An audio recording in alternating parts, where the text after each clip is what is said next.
Vous êtes nombreux devant vos petits écrans pour les comptes des vitrines de la culture et des arts. Nous sommes une équipe de 5 pour pouvoir vous présenter cette édition. Mesdames et messieurs, bienvenue et voici notre sommaire. La clôture du mois de la femme reste à la une. L'association UGS, Un geste suffit, a célébré avec faste le week-end dernier.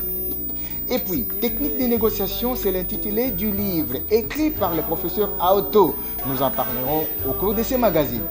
Enfin, Maître Georges Mutoke a clôturé son exposition le week-end dernier à la cafétéria de la RTNC. Le détail de tous ces titres dans un instant. Une fois de plus, bienvenue. Avant d'entrer dans le vif de ce magazine, nous vous convions à suivre Machari Chari avec Kadogo Premier.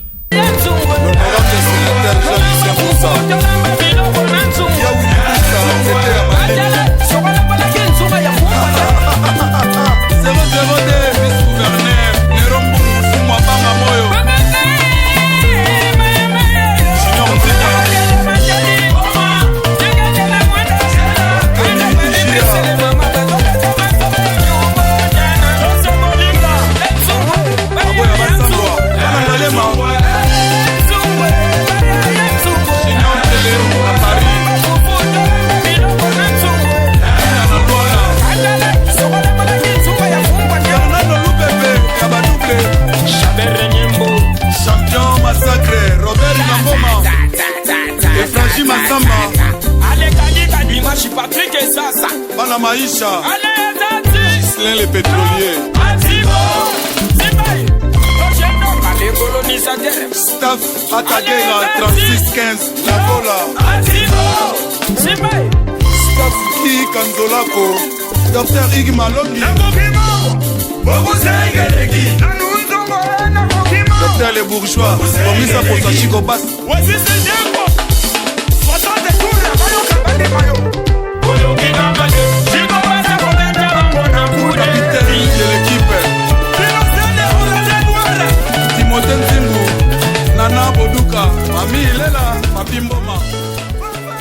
La fin du mois de mars a été célébrée dans la commune de Maluku sous l'initiative de Papier Piana et d'autres autorités de la place. Un reportage de Moke Maluma.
Changeons le chapitre pour parler du livre.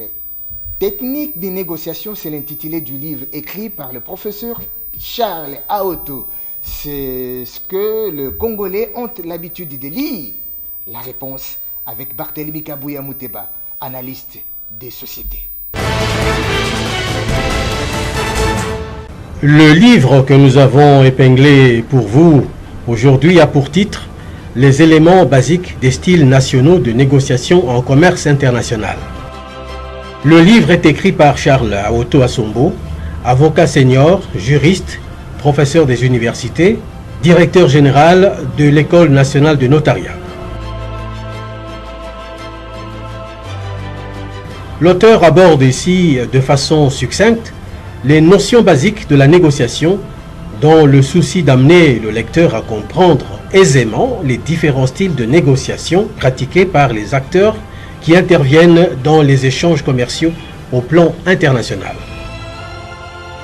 Au-delà de la complexité du commerce international, les styles de négociation évoqués dans l'ouvrage de Charles Aoto Asombo peuvent être appliqués à tous les domaines de la vie, notamment en politique, en relations professionnelles, administratives, familiales, civiles, sociales ou simplement dans la résolution des conflits.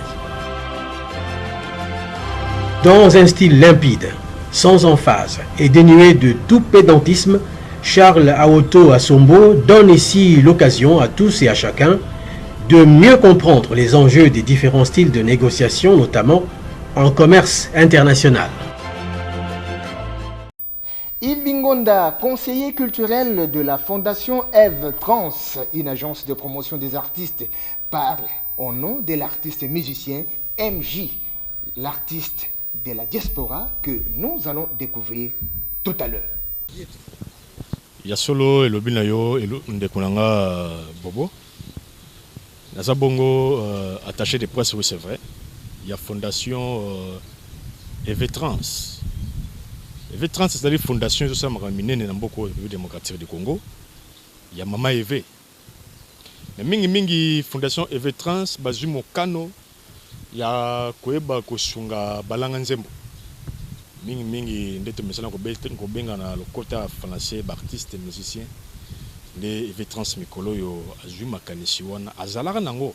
Menzo kande azuba détermination ya koyeba siyo ko tombola balanga nzembo bayeba ko sala yete bo moto ya biso na nzela mindole e buta yeke no be musika ya solo artiste nyonso ba benga mi artiste fondation EV Trans e koyeba ko luka bango nenso kande mama moko te abotaka bana mbala moko ebele mingi za mois 2 mois 3 nenso kande fondation Trans ya mama EV et telemina na artiste moko na kombo ya MJ le général.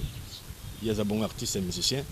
Aza ko évoluer mingi na mboka mindele azu mokano yepe lisusu ya koyeba ko ya na mboka na ye na mboka bakoko po ete aya ko monisa na baike bana mboka musala kusalaka na nzela mindule mingi na appui pe na bolingo ya fondation EV Trans o balingi ba pesa to pe ko monisa pa na ye na tina ete baike bana mboka ba ko découvrir artiste wana kombo ya MJ le général. MJ général aruya kala mingi te mais mingi ayaki pe na kin awute ko na kin yawa asala pe ba tourner na mingi ndeti ba kota ba matadi wana parce que EV Trans bureau na général ezala matadi fondation EV Trans bureau général ezala matadi mais zokande ba jupe mokano ya koyeba koya awa na Kinshasa po ete oya awa ndezali miroir ya mboko ya biso Congo République démocratique eza capitale na yango le général MJ ayebaki ko beta mindule kuna na matadi na mingi na Congo central mais sokande bakala mingi te na yeba ko leka susu pona yeba ko pesa bino ba programme nyonso ndenge longo bani lo lenge artiste akoya ko beta susu mindule na Congo mingi na kotambola yeba kotambola na ba province nyonso na sima ya fondation EV Trans po ete bayike bana mboka bayeba siko découvrir malamu na mozindo artiste na biso na kombo ya MJ oya ko évoluer mingi na mboka mindela jumokano ya koyeba ko ya ko tia bendele na ye na mabela bakoko po ete bayike bana mboka bayeba ko kundola savoir faire na ye na nzela mindela.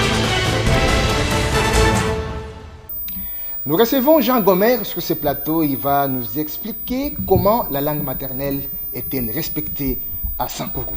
Bonjour Jean Gomer. Bonjour Bobo. Boni. Ah, ça va très bien. Je suis très heureux d'être reçu aujourd'hui à la RTNC pour parler de notre langue Otetela qui a été un peu suspendue à l'enseignement, mais grâce au ministère de l'Enseignement qui a bien notifié à nos notabilités Tetela que non, on n'a pas supprimé la langue, mais on a envoyé la langue nationale des livres de Lingala pour enseigner aux enfants la langue Lingala. Et on a quand même réparé, on a repris la langue maternelle au Tetela qui est reprise partout dans toutes les écoles primaires du Sankoro. Jagomé Ramono Tomboki, hein? Non, na sepeli parce que émission yo ngana landaka bino eza émission moko et animé eza ko ilakisa bana Congo ke bozaka na parti prité bozolo makambo mboka o boyende tolingi ke mboka kende liboso lokola toza batu ya Sankoro toza au centre du pays toza na province ya Patrice Emery Lumumba le héros national batu baye baka biso ke ezaleli ya Lumumba nde bana Sankoro tout il faut to copier to kene nango po tozala na droiture. Alors, batu nyonso ata boza na problème, il faut boye ba kokende na échelon ndenge ezalaka po toyeba. Likambo ya langue ekendaki pa na biso ezaki na problème na langue maternelle. Parce que ata wa na Congo biso lingala na biso. Toza ba Congolais ba oh baba deni boni attendez to voyager keza na poto. Au moins na ba Kinois nde ozana matonge ozana partout okende abikete toza wana. Mais langue maternelle nde epesaka mutu sentiment azana kokanisa mingi soki akoloba likambo ni eyelaka ye kaka subitement soki tozwi ndenge tozwa ba anglais ba français komi koluka moni na kotia wana ya national nde tozoloba boye ezoyela yango nde maternelle biso na batetela tango tozobotama pour omela olia otelema bazo d'action na kitetela et puis na école primaire to bandi na alphabétisation bazo yepsa ndenge ni ba okomi benga kombo banini na école primaire tout na kitetela n'était pas na option na tetela na ko yepsa ki sur 100% ba tetela bien sûr que toza na zone C pour na sala français linguistique africaine au sala français linguistique africaine na linguistique africaine okomona ba langue ezalaka na ba zone mais net biso qui était là na zone C. Zone C yango monaka na zone C eza zone de banda ba groupe 10 jusqu'à groupe 80. Biso toza na zone C 70, c'est-à-dire na zone C 70. Ndenge net lingala eza na zone C 30. Na zone C 30 okomona lingala eza même groupe T. Eza na sous-groupe. Donc mais lokola ezalaki langue armée langue ani biso pe na Congo to commission ngo eza langue nationale Jean Gomer tokende pai tozonge pai bino pe tena ebite soki ki patron de mtosala biso oboti mwana no na ndaku olio lobela ye langue maternelle rien ozolobele français ozolobela français ti mwana kokola mwana zolobaka ka français aibi langue maternelle quelque part les appels faute na biso hein faute na biso surtout na Kinshasa. Et là, au lobby, Bobo et ça, donc c'est lamentable dans les parents. Et Netingaï, nous avons remercié maman ou Botinga, ma mère, maman Salom à Konga, parce que bana on a botti na Kinshasa, bana na botti na Kinshasa, baza koye ba kolwa kite la teka kalingala. Surtout moi si ngana mutetela na balaki moi si nanga aza mutu abandulu, baka bana Kinshasa tozaki que son âme repose en paix madame Lolo akufaki, mais tant moi si nanga kufuna 2012 les maman na bengi maman na lojaye. Maman ayebi koloba lingala te. Azolo bana kitete mais bana baza na mémoire moko facile, bana bakomi lo bakitete très bien. Et tant que to vanda ko vada na bianga la 49 na grand frère nanga professeur Bazitamba. Et là, banda que exiger bana, mais tout ça comme on a papa basi oliati kabana balobaka peut-être français na ngala azako exiger bana qui était là na français. Jagomer tozoe la tango moi mbote na kitete la ya mbote tolo ba makambo ya musique na yo pesa mbote na kitete la tala caméra na yo na ko pesa mbote na kitete la mais avant na pesa vena la makaya sunguta katata mbeko tetela ye pakambecha na so tetela la makaya sunguta katata mbeko tetela ye pakambeka na so te kasavubula lomumba wakati kete ko tetela wo pakambecha na so tete mobutu ona yemu akati kete ko tetela wo pakambecha na so te kabila ndelo nane tutana teko tetela pakambecha na so tete o anji woyoyo hashimbe ndeko tetela pakambecha na Tshisekedi Chilombo hashimbe ndeko tetela pakambecha na so tetela L'artiste et musicien de la diaspora Junior Fataki, de retour à Kinshasa pour des raisons de promotion de son single, déjà disponible sur toutes les plateformes de téléchargement. Et l'autre micro de nos reporters. losambo nanga nazala moto asuka ntimane Rudy Kimfosia Frankakil Gimi Shoanjo Bibi Wi-Fi. Merci beaucoup pour la question. En fait, objectif Isara Amoko Nayaki pour présenter single Nanga, Loto ya Love, Loto Masiko yo, Loto ya Love, Loto Bima, et single moro na sali en featuring na ndeko nanga JDT Molopo par Popi na pesi mbo Tessika Zali. Et il y a qui déjà il marqué le 19 janvier, l'audio hein, sans il marqué le 19 février, le 19 janvier et la vidéo est sortie le 14 février. Donc voilà, je me suis dit Mboko Nanga, donc on a tenu un mois pour y tourner.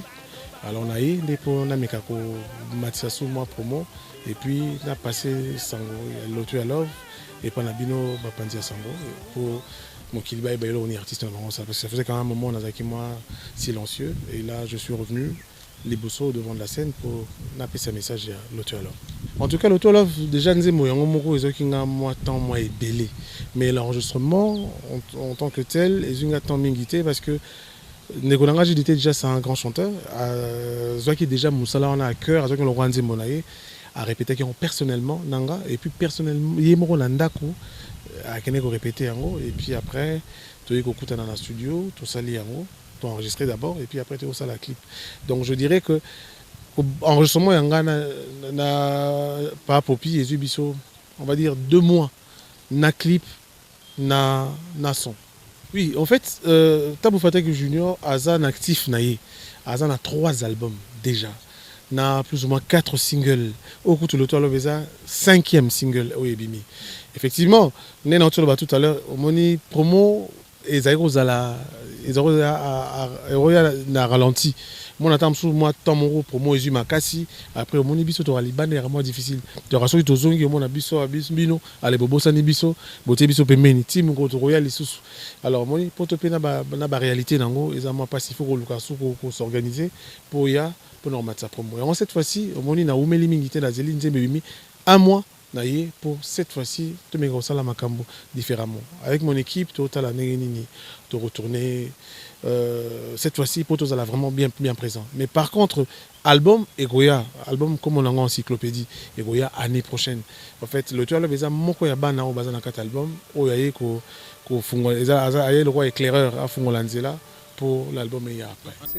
Enfin, triste nouvelle, c'est celle du décès de l'artiste musicien de Renault, Joski Kiambukuta. Nous plaidons à ce que le gouvernement de la République puisse lui réserver des obsèques dignes de son rang en tant que grand de la musique congolaise. Victime de la culture et des arts présente ses condoléances le plus ému à la famille de l'illustre disparu. Que la terre de nos ancêtres lui soit douce et légère.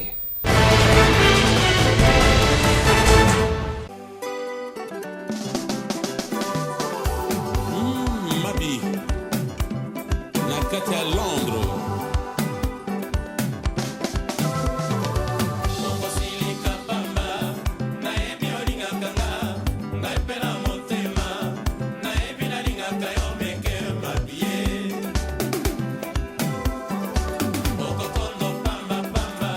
Tika basosi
Clin d'œil à Francis Eweta, les superlatifs absolus.